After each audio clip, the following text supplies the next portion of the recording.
their rent and mortgages, pay for child care and education, pay for their health care and prescription drugs, afford decent quality food for their kids, and maybe, just maybe, put aside a few bucks for their retirements. I am talking about our nation, the richest country in the history of the world, having the highest rate of childhood and senior poverty of almost any major country on earth. I am talking about our great nation, having 85 million Americans uninsured or underinsured, and 800,000 people who are homeless, including people a few blocks from here. All the while Mr. Musk is on his way to becoming a trillionaire. I am talking about the incredible danger of the richest people in this country pouring hundreds of billions of dollars into artificial intelligence and robotics, which in the next decade will decimate tens of millions of jobs for the American working class. I'm talking about a billionaire class who believe that they have the divine right to rule, and who not only want massive tax breaks for themselves, but who reject any form of accountability or checks on their power. My fellow Americans, we rejected the divine right of kings in the 1770s.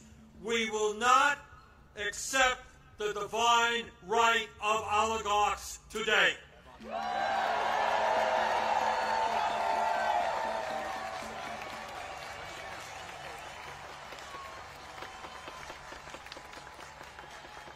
And now let's take a look, brief look, at where we are today. Where we are today on the 18th day of a government shutdown, which is depriving millions of federal employees of the paychecks they desperately need and deserve.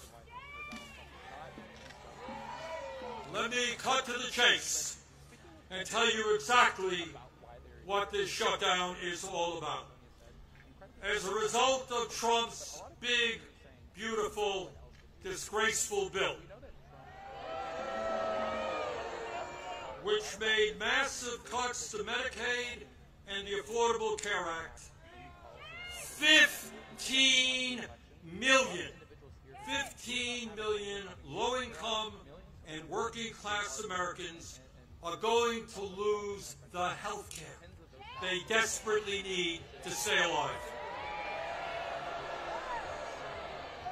My friends, studies suggest that 15 million people off of the health care they presently have, 50,000 of them will die unnecessarily every single year.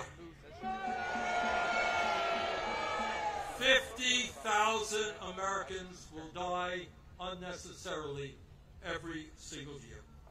But that's not all.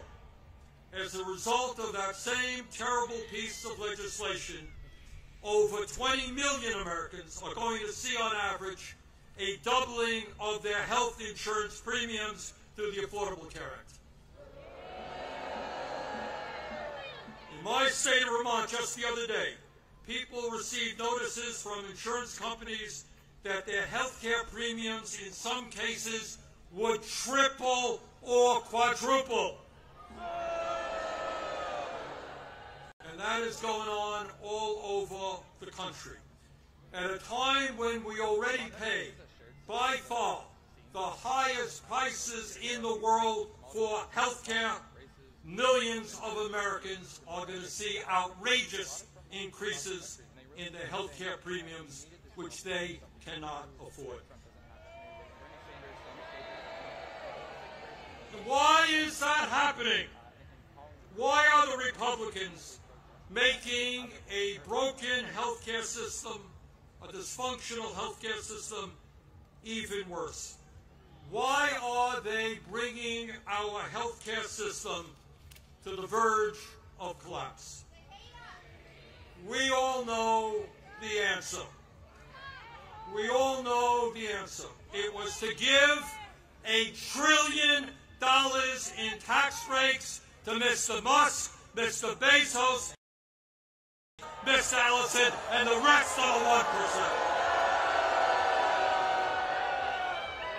$1 trillion in cuts to Medicaid, and the ACA, $1 trillion in tax breaks for the 1%. That, my fellow Americans, is what this shutdown is all about. And let me be as clear as I can be. No, I will not vote for a budget that throws 15 million Americans off their health care.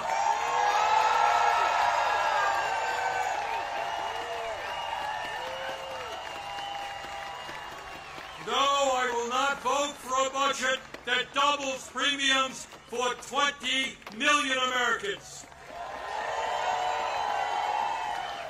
No, I will not vote for a budget that forces nursing homes, rural hospitals, community health centers to lay off staff and close their doors throughout this country.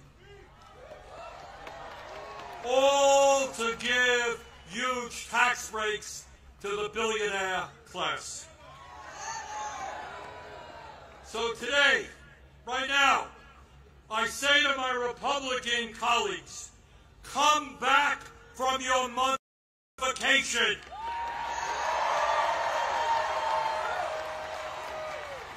Start negotiating and do not allow the American healthcare system to be destroyed. End this shutdown.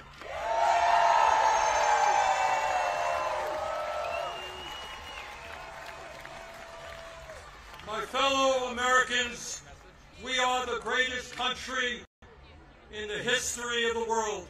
And when we stand together and don't allow demagogues to divide, there is nothing that we cannot accomplish. Yes, we can create a vibrant democracy by ending Citizens United and not allowing billionaires to buy elections. Yes, we can join the rest of the industrialized world and guarantee health care to every man, woman, and child as a human right. Yes, we can build millions of units of low-income and affordable housing and allow our younger generation to enjoy the American dream and own a home of their own. Yes, we can make public colleges and universities tuition-free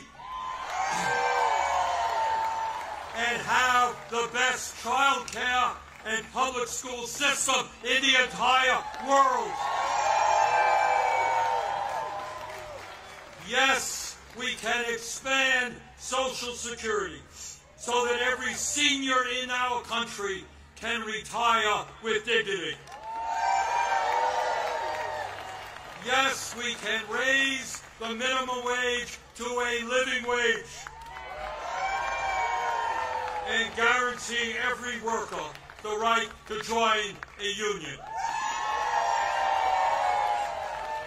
Yes, we can lead the world in transforming our energy system away from fossil fuels and create millions of good jobs as we save the planet. Yes, we can guarantee that every woman in this country has the right to control her own body.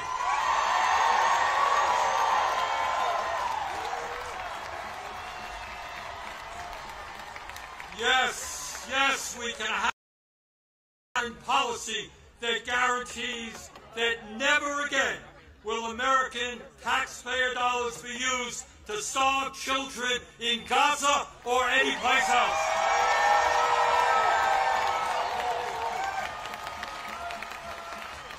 And now let me raise a question that I've been asked over and over again. You know, Bernie, great ideas, but how are you going to pay for them? Great question. Thanks for asking. And here is the answer. At a time when the wealthiest people in America have never, ever had it so good, at a time when billionaires are paying an effective tax rate lower than a truck driver or a nurse, yes, the top 1% and large profitable corporations will pay their fair share in taxes.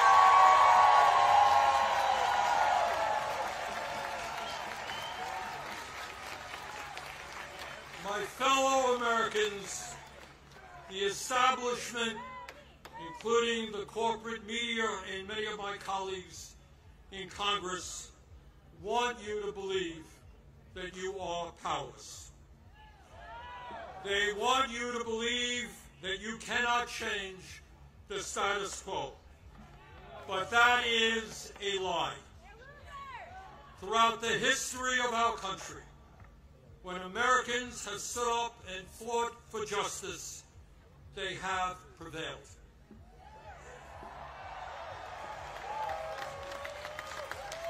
When the founders stood up to King George, they were told it was impossible. But when abolitionists fought to end slavery, they were told it was impossible. But they won.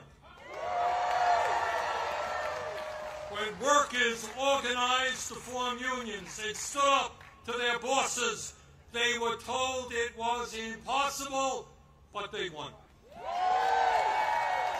When women demanded the right to vote, they were told it was impossible, but they won.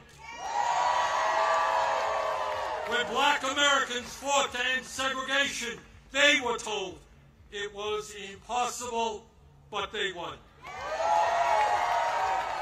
When the LGBT community stood up for their rights, they were told it was impossible, but they won. Brothers and sisters, they did it then, we can and will do it now. And how do I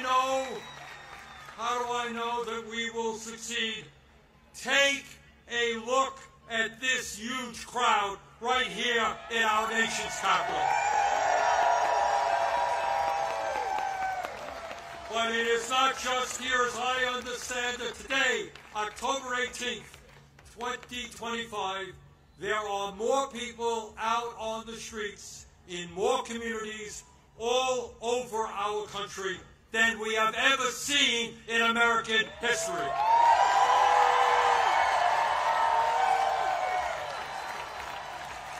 Brothers and sisters, this is not the end.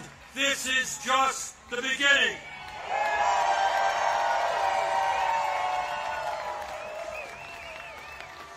Together, when we stand united, when we don't allow Trump or anybody else to divide us up by the color of our skin or where we were born or our sexual orientation, when we stand together, we will create the kind of nation that you and I know we can become.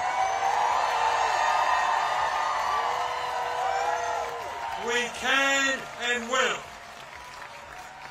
create a nation devoted to freedom, justice, and democracy. Thank you all very much.